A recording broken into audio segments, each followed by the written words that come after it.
Welcome back to Story Deep Dive with Rachel and Dana. This is a podcast where two book coaches, editors, and besties discuss books not as readers but as writers to draw inspiration from great books and have plenty of laughs along the way. And this week, we are kicking off our discussion of Before I Let Go by Kennedy Ryan. We have loads of great stuff in store for you over the next 3 weeks. And we've got like a really, obviously this is a big content change from last month's book, which was Mistborn by Brandon Sanderson. So we're shifting into, this is a love story. It's an African-American romance. We have so much great stuff to talk about. But before we dive deep into our sort of overview of this novel, I got to check in with Dana over at Danja Tales. And I'm going to need you to tell me, Dana, like I ask you every week, what's going on over there? What you got cooking? I think why you gonna say like I ask you every week like that was gonna help me remember what you said. I was just trying to like warm it up, and I was like, just buy her a little time, and just get the gears moving. You're like, oh yeah. It's all right. It's about to be my turn for small talk. I'm ready. No, I'm not that excited about it. Let's see. Well, at the time of this recording, y'all always have to say that because we record out of order. At the time of this recording, I am really starting to, I haven't started writing, but I'm starting to pull together my notes for my trilogy. This is not about Danja Tales, but it kind of is. I haven't started another book. I've been plotting, while we were on the winter break, and then I have some sort of big projects that I had on the back burner for years that I really wanted to sort of dust off and sort of start anew, but it just started going.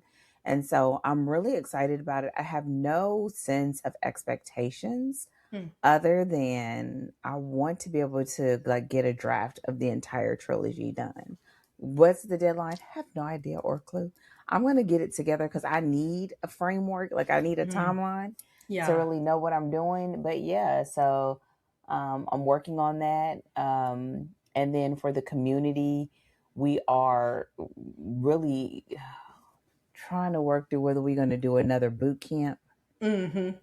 Ooh, that's a big commitment. So I appreciate that you were like, okay, I got to like really think through this because that was a wild, what was that, 6 weeks, 4 weeks? Well, no, I'm not going to do that. I'm not going to do that ever again. Oh, okay. We're going to pare that thing way down. I got it. I'm not doing that ever again. I'm not doing that. The speed that answer came out, no, I'm not doing that ever again. Tells me everything I need to know. No. They asked this. No. I want to do one just for plotting. They want to do everything. I'm not doing everything again. The plotting portion went really well. Yeah. But we don't have to do the brand and all that. That can always be redone. But the thing that happened last time is it's essentially like a webinar that the information and the replays are limited replays.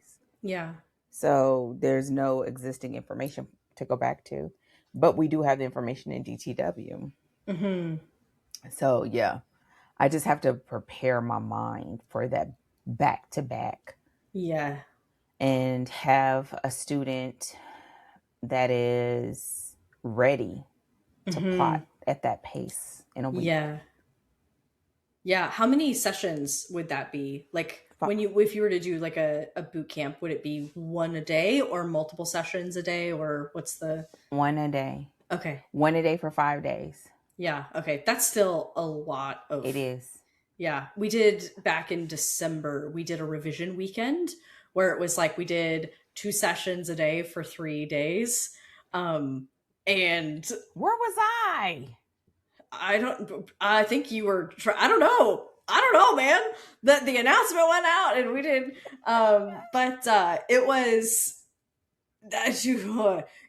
doing those sessions. The reason I was asking is because I know that you've done, I think, like when you do your weekend the weekend workshop at the end of the year, you do a couple of sessions per day, right? Where you have like a Yeah, for morning and an 3 afternoon days. session. Yeah. Mm-hmm. Yeah. And that's, so yeah. So I was wondering if the boot camp had but it's one session. I mean, that's not nothing, but it's one Yeah, session per day. it's normally the boot camp is a total of 2 hours Mm-hmm. for 5 days. Mm-hmm. And 1 hour is the actual boot camp, Mm-hmm. like teaching hands-on with the student. And then the hour after that is for VIP Mm-hmm. to ask questions, to give feedback, etc. Yeah. And that's done for 5 days. I want to do it. Well, I've been asked to do it, but I want to do it using. Well, we used our framework before, but that was before I had the blueprint done. Mm-hmm. That was like an early revision of it. Yeah.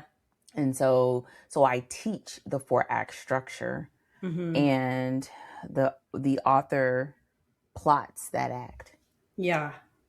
Which is like, that's really cool to get to see that sort of like happen in real time for them to kind of get to, like, for number one, for the author, right? And you do have to find, like, you do have to find someone who's like, all right, you're gonna be like ready to do, because this is no joke, you know. But then for the attendees to get to see in real time, right, that development and see it happening in action, and seeing you work with someone of like, okay, do we have this? Did we do this? This is missing, or this part is weak, and like to be able to kind of see that in action. Those specific examples to like really see because it's like one thing to see it in a finished work, which is super helpful, which is why we use examples. We love those. But then to see it in process, that is a different side of getting to see how it works and how to approach it, because now you're looking at building something from the ground up versus unpacking something that's already finished. And so I think that's a really great opportunity for the student who's at the sort of center of it, and for the students who are watching. Yeah, and I think what I found last time, I mean, it was long, but I mean, we had almost 100% attendance, which was amazing, is the fact that I almost feel like the areas where there were a lot of hard edits and revisions were the most telling. Yeah. Right. Because a lot of times what you find, especially for people who, if they're not a big plotter and they're trying to be, or they really haven't nailed it, you really can spot a lot. Especially when you have a pretty and locked in framework, right? Yeah. And it helps them to see. And that's why I love having templates. I love having templates, and I love having frameworks, because it sort of is like you can put them side by side and to be able to work it through. And then I can also see where they haven't developed their characters enough, and where they don't know enough about their plot of I mean, like their conflict architecture is off or faulty. And then being able to give them directions. And then last time, because it was so long, we had one student that was doing contemporary romance and another student that was doing PNR. And that was really helpful. Yeah. But the contemporary student, we didn't do plotting for her. She did the sort of the lead up. No, we did do plotting. We did her skeleton.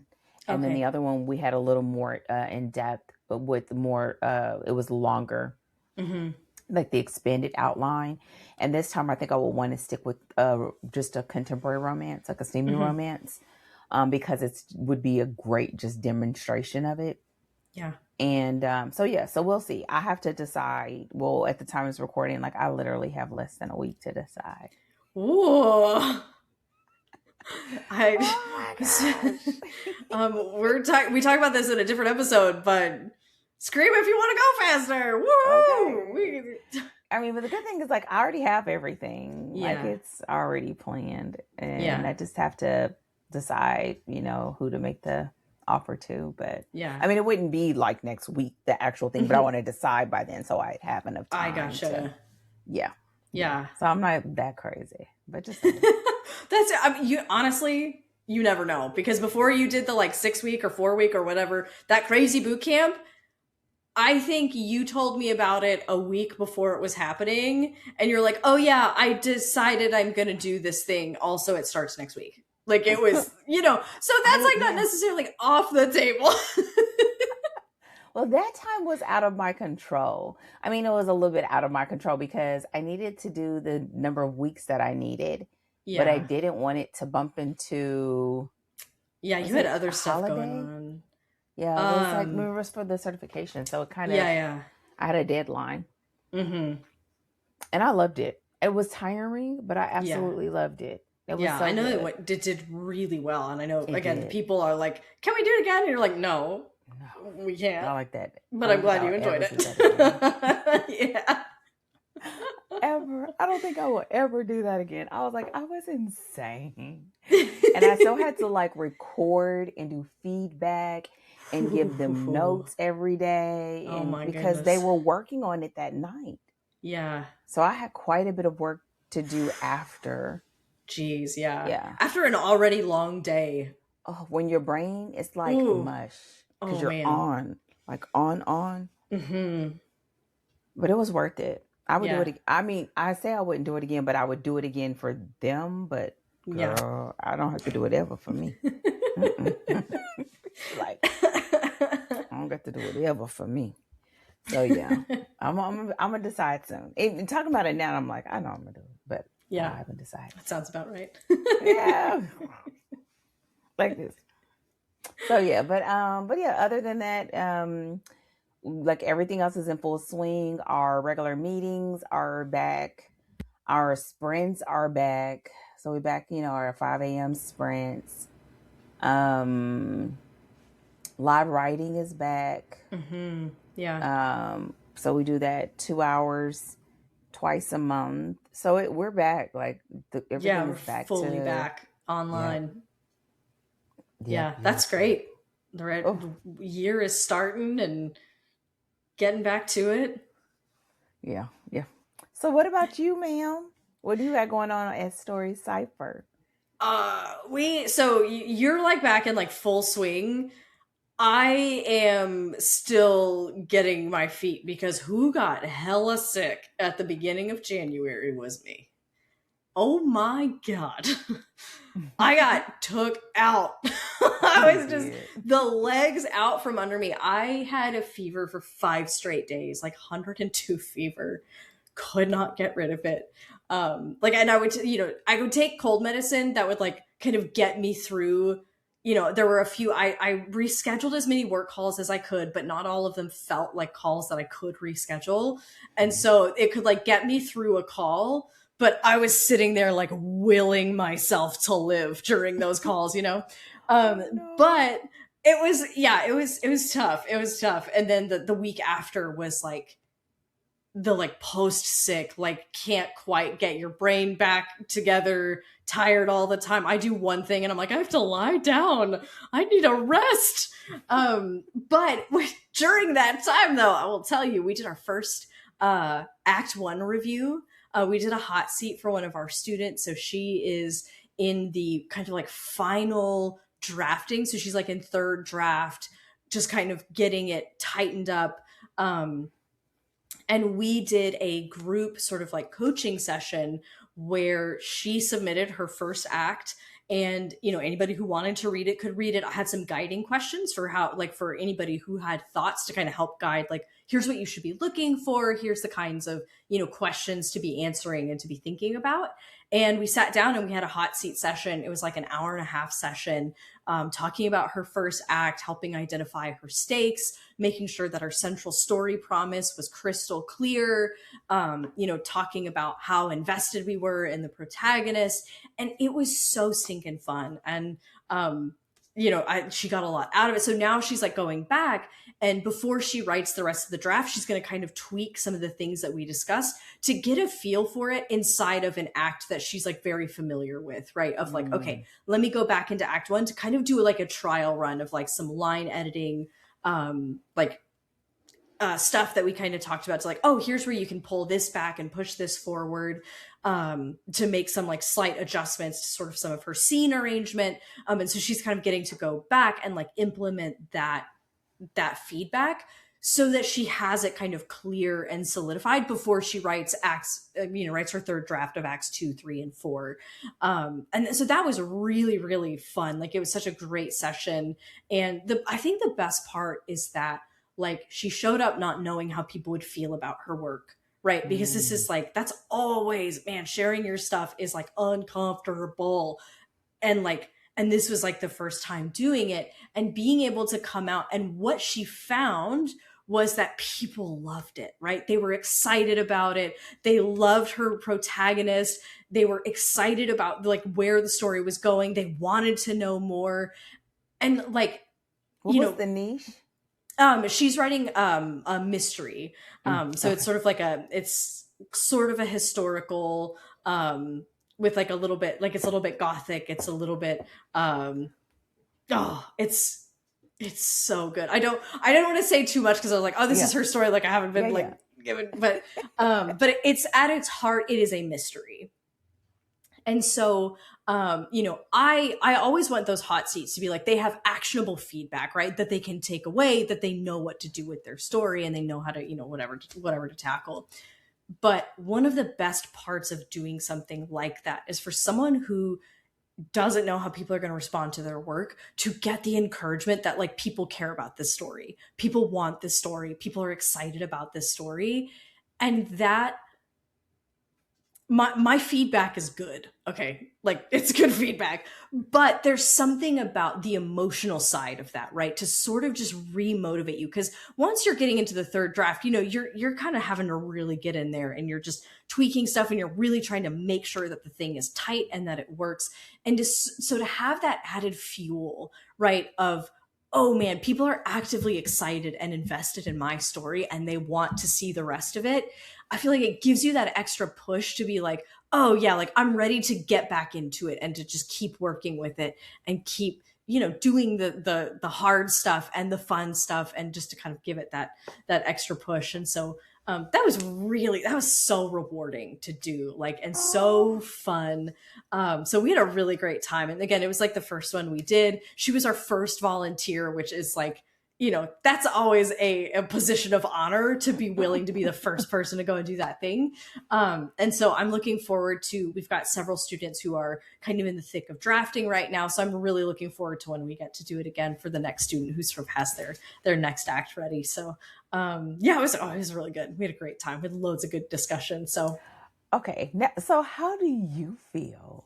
Cause that's like, I think you've done this before. It's not new, but it is new, right? Yeah. It is new to be in the academy, to be someone who's been working on something, and to come in and to start off this process, and to now have something in working form to share, and to share publicly. So how do you feel? I am like so grateful for the group of people that we had in the academy. Like, I could not have asked for a better, they just are so dedicated, right? They're like, when it was first draft month, they were like, I know I'm writing a full length novel. I'm right. Cause again, the whole thing was like, we're doing novellas, so that way drafting in a month feels more approachable. Cause it's really hard to write a first draft of, your first novel in a month. People do it. During that time with y'all. I didn't finish. I finished the book, but I didn't get to come back to a meeting. Yes. I'm glad you finished the book though. Yeah. And so we have the most fantastic group of people. And so, this is our first group of fellows who sort of graduated the program, and to see them coming out with, again, these are, several of my students have been trying to write something for 5 or 10 years, and to see them showing up with a manuscript in their hands, right? Something that is ready to share with others, and that like it's in a state that people are like, yeah, I'm into this. I want more of this, right? That is like, that's such a moment of like joy to be able to see that happen, to be able to see the community responding to their work, and to be able to sort of like rally around a writer, right, in their process together as a group. that is like, that's why, like, I say it jokingly, but I mean it so deeply, of like, writing is more fun with friends, right? Like when you Yeah. have people to share that journey with, it can help keep you going. It is one of the things that can keep you going, and give you that encouragement and give you the feedback that you need, right? Like it's just, so yeah, it was a really proud moment to be like, you did it. You have a thing. You have a, like, I know you're not ready to publish it yet, but you have a thing, and it is a finished first act, like revised, that people were able to follow. We didn't, it was no bullet points, no TK, right? None of the kind of like leftovers of like, your thinking, but a cohesive whole that people were able to say, I could follow this and I'm excited about wherever it's going and where is the next act, because I would really like to read it. So yeah, it was I feel like it was a real highlight. And oh my God, we started that the second week of January. Like that's like where we started, which is like, oh man, it's only getting better from here. Heck yeah. Right. It's right. I was over the break, I was thinking about, I need to get back into journaling. I don't do a good job of documenting, like, just like case studies and all this stuff. And we were reviewing like some of the stuff that people turn in to clients, publishing contracts last year. Oh, that's awesome. And I'm like, I know I remember right now. Will I remember? Yeah. No. But I really just try to be in the moment. Yeah. And it's just like, but I just feel like at the end of the day, this is one of those things where the reward is the excitement and the accomplishment, but how it's just like this huge myth buster about whether they can or not, whether their idea is strong enough or not. Can they, like that, when you break that down and you break it down for good, it's like, God, like, what's that song? Oh goodness. And that hip hop song, who is that? I don't know who it is. Nothing can stop me. I'm on my way up. Oh, you don't. I'm not gonna. I'm gonna send it to you. I'm gonna send it to you. It's gonna be my morning affirmation. It's listen every morning. Yeah, come on. What you gonna do, Rachel?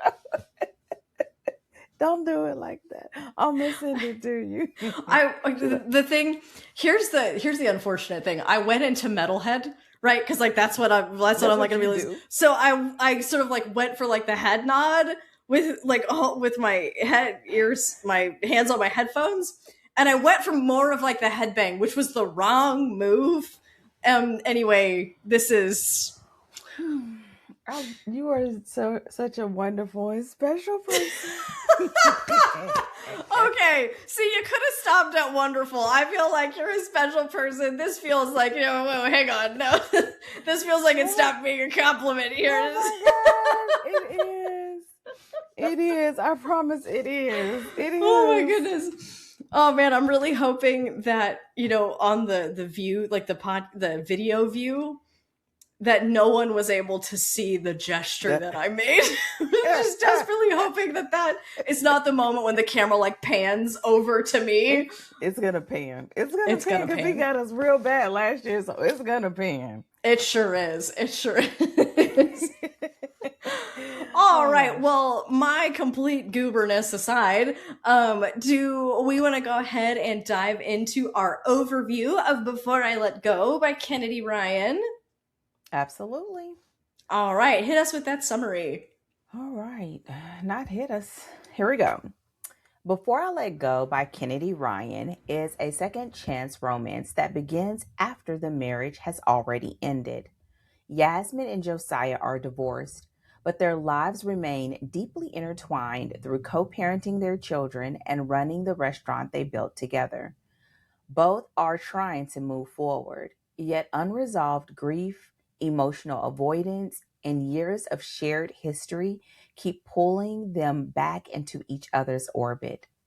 As therapy, parenting challenges, and long-buried feelings surface, the story becomes less about whether they still love each other and more about whether they are capable of choosing each other again. So good. So Yes. good. Yay. So what are some of the overarching kind of like subject areas that you want to hit to kind of prepare everyone for our discussion over the next 3 weeks? What are some of those big topics? Mm-hmm. I'm going to just read what I have on the list. I know some may be mine, some may be yours, but we'll work it out. We always do. The first thing that we are going to talk a little bit about is that this is an African American romance.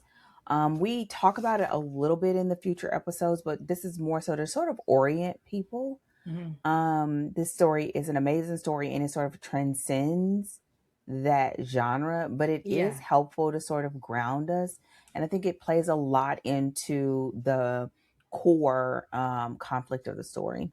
Mm-hmm. We also are going to talk about, I see this story as being like a mature, realistic romance. Mm-hmm. And that's not a genre. I think the closest that we would probably have as a niche would be like later in life. Yeah. But we find that this is a story that really is about people we feel like we know or Mm-hmm. we could know, and like how some of those elements sort of settle into the story that make it almost feel like a sense of nostalgia, but it also is one of those things that sort of challenge the story to be, like endear us to the readers as well. I'm sorry, to the characters as well Mm-hmm. as keeping us on the hook for this particular story. Another thing we want to talk about is that this is a very unique romance in that it is not about falling in love. Yeah. This is a second chance romance, but I'll talk about some of the differences that you'll see with most second chance romances and Mm-hmm. how this one, I don't want to say that it's unique, like no one has ever done it kind of unique, but it's not common. Mm-hmm. And she does it really well. The other thing we're going to talk about briefly is that at the core of the story, it really talks a lot about grief and Mm-hmm. therapy. And so we're talking about a heavy hitter topic. Yeah. And she does a great job with this, but Yeah. we kind of are setting up because we will talk about this in almost every episode Yeah. because it is sort of the spine as well as the foundation of the story. Mm-hmm. And the final thing that I want to talk a little bit about is that kind of piggybacking off of the realistic romance, this story has a very realistic HEA, which is a Mm-hmm. happily ever after. And it has a lot of hope here because, again, kind of like before, you feel like you know these people. You can see Mm-hmm. how these people got here and the way she handles it throughout the story. It really does make for a nice place to land. It doesn't feel fantastical or feel like escapism, but more so about people finally being able to get to a place where they are wholeheartedly ready to accept love. Yeah, yeah, that's great. And I just sort of have like and this is gonna kind of, yeah, it's gonna nest sort of like right under Mm-hmm. yours, about character creation and the realistic characters and how this contrasts with some of the previous books that we've read, right? Because we have this whole catalog behind us now, all of 2025, where we've seen sort of this different gamut of characters and communities and casts. And so I think it's a great opportunity to look back and see how this one differs, especially for someone who's wanting to write more real, like they want to write a story more like this, that's more leaning into that realistic, the realistic story, the realistic characters, and sort of even maybe more into that sort of mature space. Um, so do we want to go ahead and just kind of like start by setting the understanding of this as an African American romance, and what does that mean, and what kind of things do we expect to sort of see in African American romance that this book has? Well, the first thing I think is kind of obvious. I mean, it's a black couple. I mean, a black woman, a black man. But I think more than that, in this story, we really get a sense of black culture in a sense Mm, of food and family and music and sisterhood and the dynamic of this couple raising their children as co-parenting, and I mean going to private schools and the things that they're doing to ensure that their children get the opportunities that they maybe didn't have.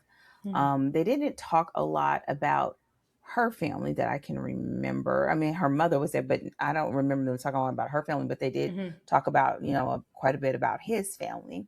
Yeah. And so you see that. And on one hand, it could be like, okay, it's just romance and it's a black couple. But I think when she integrates in a lot of things like music, culture, sisterhood, the things that I'm saying, how they're raising their children, the things that they're being mindful of, and coming into some of the things we'll talk about in a little bit of the things, the wrestling that you can sometimes find. I would say it's probably a minority thing when it comes to therapy and counseling and things like that. That has been, if it wasn't about you go into a faith-based professional to talk, you weren't going to no counselor or going to therapy.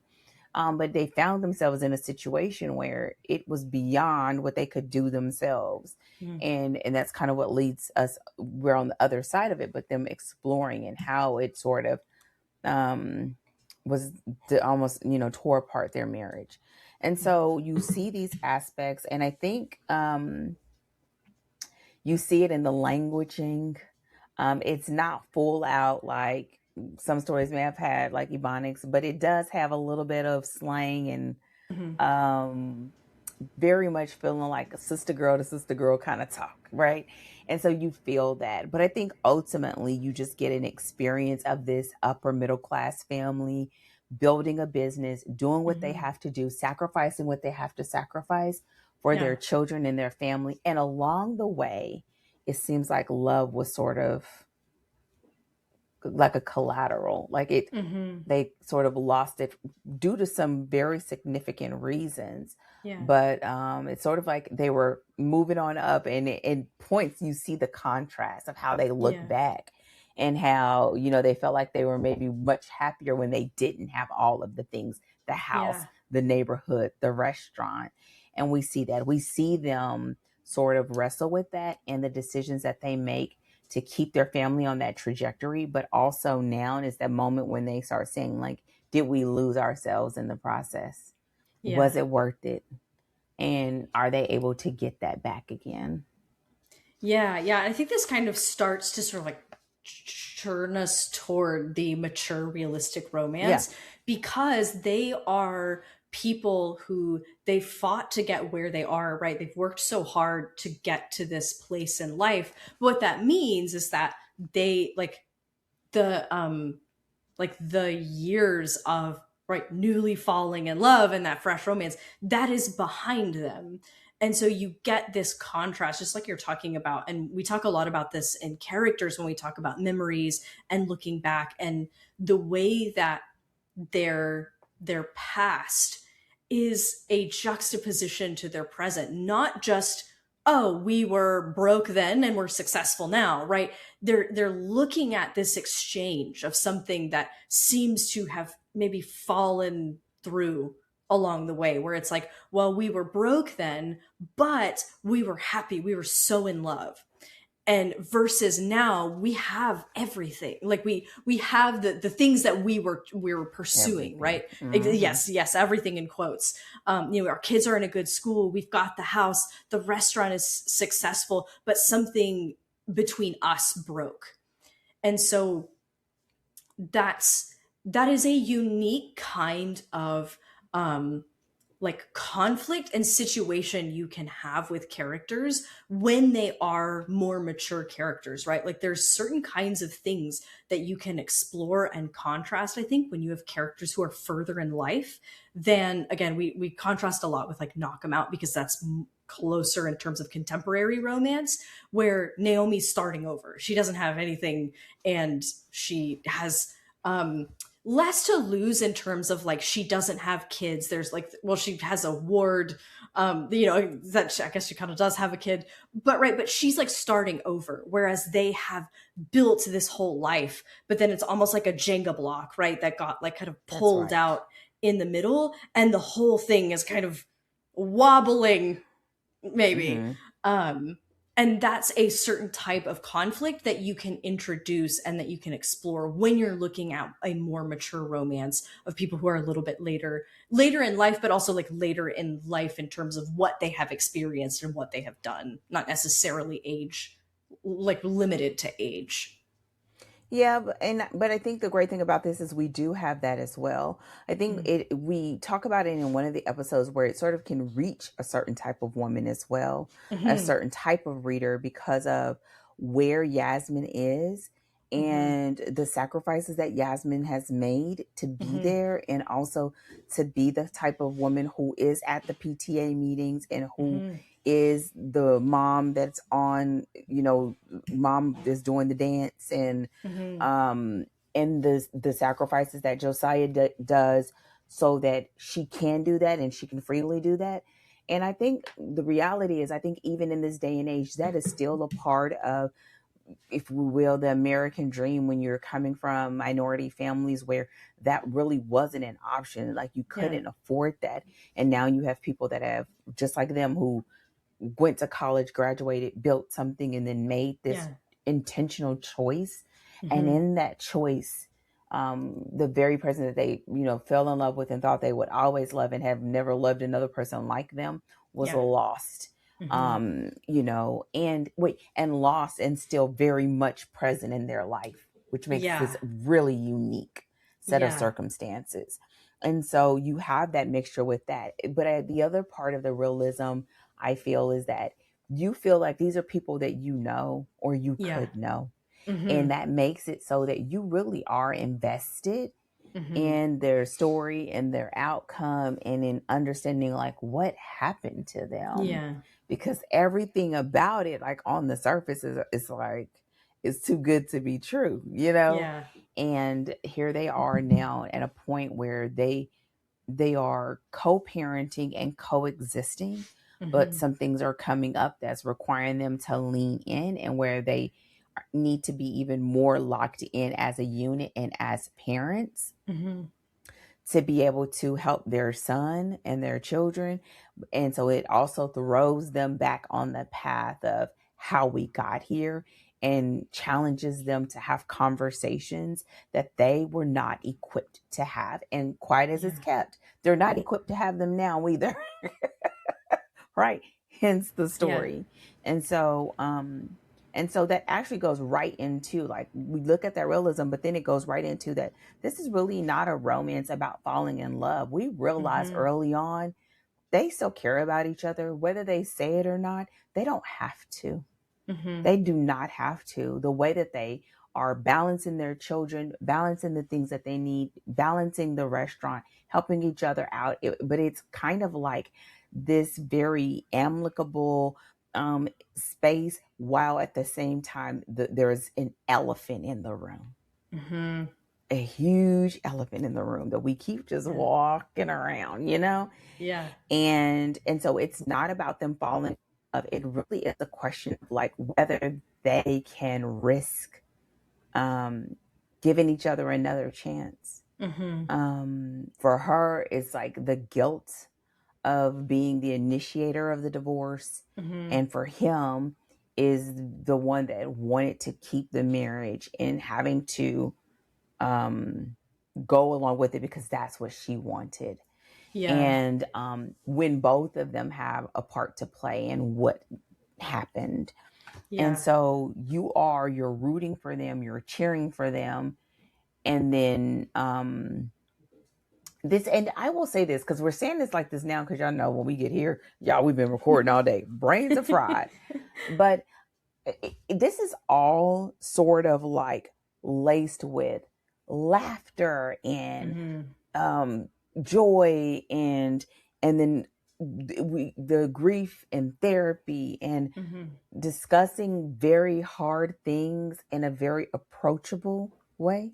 Hmm. And so we're saying it like this now, but when you're in the story, it's like you feel for them, and it really Yeah. does endear you to them, and you want to see them win. And it's not the Hmm. kind of win that they're accustomed to. They're Yeah. accustomed to winning. I mean, their business Hmm. is doing well. Their kids, for the most part, are doing well. They are doing well, Yeah. right? But it's asking for another layer. It's almost like, do we dare to try Yeah. to have it all, Yeah. right? Have the love and have the business and have the kids and to be thriving and have the friendships and things like that. And so it sort of goes back to it. And so, yeah. And I guess because I'm rolling, there's the core of the grief and the therapy, which I've already said, that is considered a lot. And I think that ties back to when we talk about the cultural aspect of, like, talking about a Black man and his relationship with therapy, whether he thinks therapy works or not, whether he's supportive of it or not, and how that affects both the marriage that they lost as well as their children. And I think this is something that you hear a lot about now. I think after what we went through as a world, but before it wasn't something you really talked about. Again, like I said earlier, in the Black community, you just didn't. And there were people who did it, but you just wouldn't tell anybody. Yeah. And so having it here and done in this way, and why they choose to pursue it and how they choose to pursue it and the role that it plays in the story. I think she just does a beautiful job of it, but you have to be prepared as a reader for the lows of it and what caused them to lose their way in their marriage. Yeah, I think, there's so much at work in this story when you think about it as a very realistic story, right? Like, this is a very real story. So you have real people, and we'll talk about this honestly over the next 3 weeks, that because the people are real, we don't have villains in this story. Like, all of our characters are people just trying to live their life. And again, I'll talk about this especially in characters, but I love that in a story because that's what people are really like. So Knock 'em Out, right, is fun because it's larger than life. And so, like, we like it because the characters tend more toward, like, it still has emotional depth, but they're kind of like, again, larger than life. They're a little bit kooky. Like, it's sort of like it's a kind of a wild community, right? Of just like all these really quirky people kind of like thrown together. So it has almost like kind of cozy aspect feeling to it. Whereas this community, this cast feels like people, just like you said, that you either know or that you want to know, that you could know. And I think the result is that it creates a feeling of intimacy in the story because it doesn't feel like escapism. There's sort of a grounded realness to that cast and to the conflicts that they experience that makes it feel that, like, that emotion goes even a little bit deeper and it hits a little bit harder. And it also means, right, so that means that the lows feel a little bit lower because they're very real, very visceral lows. But then it also makes that connection to the characters feel deeper and feel sort of more, I almost say, like, more precious because of that sense of, again, the intimacy that it creates when we see a bunch of people who feel so honest. Like, again, like, so few people are just plain old bad people. And so when we get sort of immersed in this story where all of these people are doing their best, it creates, so, like, if you are looking to create a story that is more like, has more of that realistic feel and has more of that kind of realistic cast with people who are behaving in ways that are, like, we don't have any explosive drama or anything like that, this is a book for you. Like, if you were looking to create deeply realistic and real feeling characters, this is a fantastic book for that. And then when you add on, we're bringing in therapy, we're bringing in mental health without feeling like the author is just setting out to make a super specific point where we signed up for a story and we got someone's sort of like opinion instead, where they sort of were just like, actually, what I've really brought you here to tell you is this particular thing. And right, and it's so jarring in a story because we show up and we're like, I came for fiction, and the author is like, haha, welcome to my TED Talk, and you're like, hey, if I wanted a TED Talk, I would have watched a TED Talk. And we don't have that. So that even the therapists, right, like they feel like real characters. And like, again, Dr. Mosa is like one of my favorite characters. I love him so much. And so even they feel like real people and not devices in the story, right? That are like, I am here to be a mouthpiece for this thing and this is my sole purpose for the story, which is really easy to do when you're when you're trying to talk about mental health or incorporating therapy as a part of a story. I think it's really easy to kind of fall over into that. And she does not do that. And she threads that beautifully. So if those are any of those things are things you are looking to do, this is one to pick up. This is one to read for that. Yeah, and it doesn't feel preachy, and until you really stop and kind of think about it, you really don't notice. I mean, you notice, but you don't notice. Like, yep. It's folded in, and she does a great job of us managing what this moment means to them, and how it's affecting their transformation. And it kind of leads like to the last thing that I had, which was it leads into a realistic happily ever after. And what I like about this, I was thinking about this when we were talking about this earlier. What I really like about this is like the reality is these people were married and got a divorce, right? Like that's the thing that you don't want to do. So for you to then come back around and say, okay, I had a happily ever after, because the reality is you thought the other time was your happily ever after too.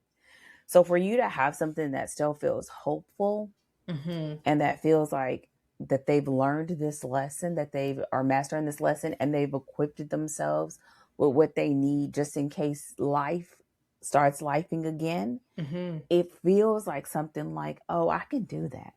Yeah. Like, maybe I can have that. Maybe I get a second chance like that. Maybe not the same person, but just in life.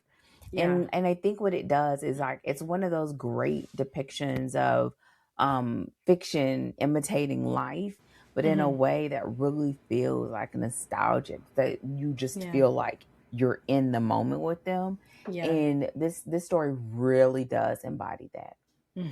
Yeah. You know, and something else, this is sort of like, again, it's like partially tangential, but I want to also just point out something that kind of connects to this happily ever after. And I think the fact that this is a happily ever after on the other side of a divorce, right? Yeah. Where something that she does really well that we don't see, I think, as profoundly in a lot of other romances that we've read is male vulnerability, right? Yes. Like, because the thing is like, a lot of the stuff that we've read is just like, oh, alpha male, like, meh.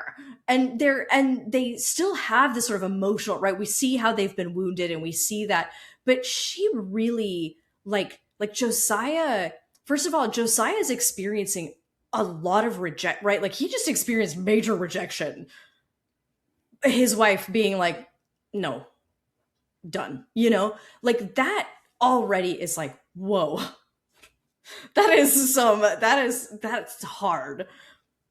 But she really, like, he's deeply vulnerable and emotional. Like she really gets into the sort of like emotional side of him. While he doesn't feel like wah wah, and he's like Debbie Downer, and he's like wah, wah, wah, and like to make him lose all of that masculine quality that comes with the fantasy of romance, right? Like he still is like super cool, super hot. Like he's got a line, and he's just like, he is all of the things that we want like a romance hero to be, while still being able to like balance that with deeply human emotion and deeply human experience and growth. And she's done that, I think, in a way that's deeper and more like pronounced than any of the romances that we've read for the podcast so far. And again, I think that does come to that maturity and that realism of the story. But I think that's something that an author might be hesitant to do, because it could sort of like slip into them feeling like a womp womp, And in our male lead especially, like, we don't want the womp womp. We don't want that at all. We want the womp womp in a different way at a different time, you know? And so Rachel, the what? God. The womp womp. This is how you know it's like the end of the day, and it's like, Rachel, what are you saying? And I'm like, I don't know, but I regret it deeply. So I just think that when we think about this, as being a second chance on the other side of a divorce, and you're looking at, a male character who has dealt with this rejection, and you're going really into that sort of emotional side, I think she did that really, really well. And like I said, sort of like even better than what we've seen in a lot of our previous picks. Yeah, and I think part of this, even as you're saying that, it's the reality that the absence of the suspense or sort of action element really does take away the ability for him to go into like macho masculine, that what we instead see is him flex that energy in a way towards her and his children. Yeah. And that, I think that just makes him more like endearing and attractive and all that stuff in the story, because it's the thing that's like the emotional availability, when in reality part of it is that he's not emotionally available, but that's what the story's for. Yeah. And you see that, and she does it really well without it being overkill and without it being unrealistic or unbelievable. Yeah. Or unrelatable. Yeah. And so I totally agree. And that sort of, and then so when with the realistic HEA, I also tack on that it sort of just lends itself to a certain type of hope. Right? Because at the end of the day, like, the reason why people read romance, they can say what they want to say, like, oh, is this another? It does give you this sense of like, love is out there. Yeah. Like the kind of love that I'm looking for exists. Yep. Right. It can feel like this. It can be like this. And it wasn't promising this far, most of the time it's like, and I love a good billionaire romance, right? Like, rolling off into the sunset in a private jet. I did not know where that was about to go. Oh man, there were so many words that I was like, I'm not sure which word she's about to say. I was gonna hide it.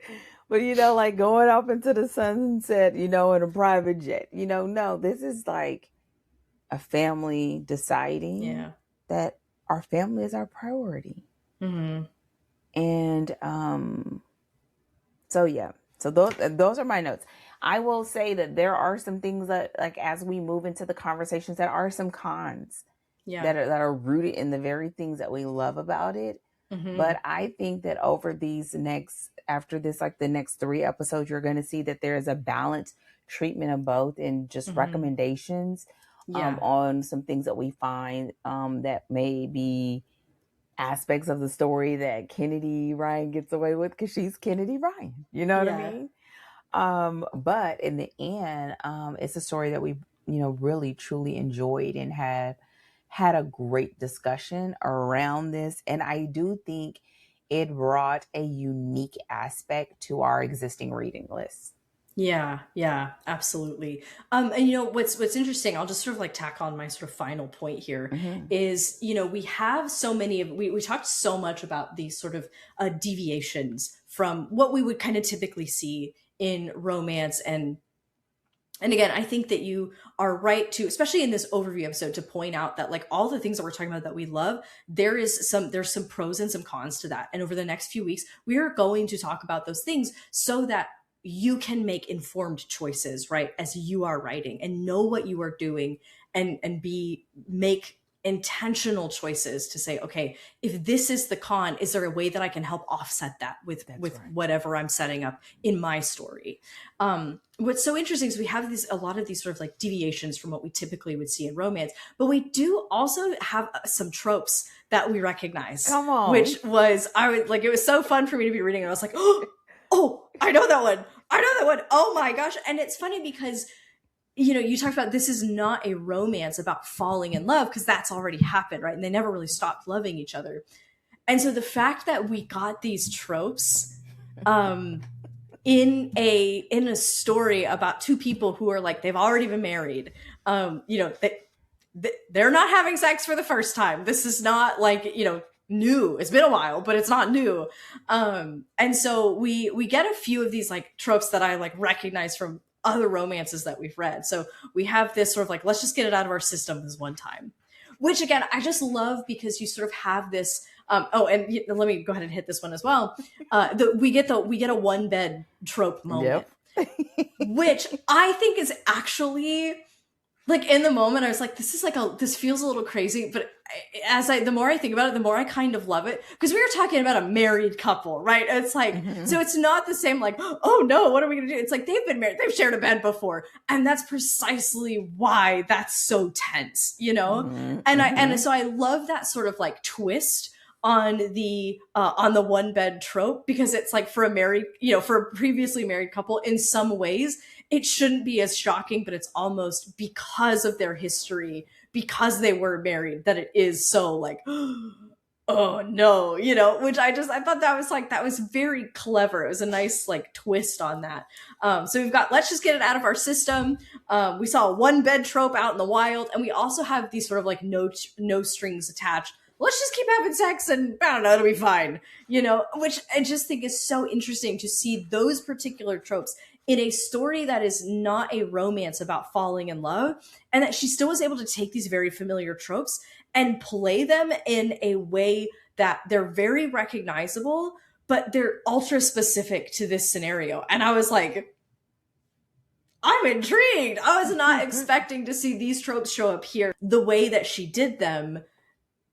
And again, using that to sort of like give kind of an unexpected twist to them, which is really, again, I was delighted. I was like, huh, how about that? Well, and I will add, because you put those, we also have the forced proximity. One of the other aspects about Josiah that I like is that, when you look at some of the other stories, the emotional unavailable aspect of the character is sort of what usually turns them into grumpy or the boss hole or some of those other aspects. And what you find here, it just makes him closed off. Like he's present and he is very much there for the kids, and he's there for her too.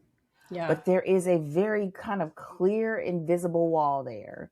Yeah. Right, of turning off those emotions when it's directed towards her that we see in the beginning. That it's not a unique thing, but it's not something you commonly see when you think about an emotionally unavailable male character, and so you do see that as well. Yeah, absolutely.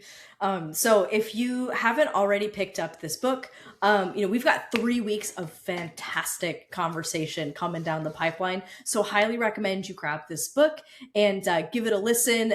You can probably, it's about 10 or 11 hours, I think. Maybe it's longer than that. I thought it was 10 or 11, but I think you could reasonably have it read in time for our next episode. So I highly recommend, if any of these things are like things that you are thinking you might like to do, go ahead and grab it. Go ahead and give it a listen.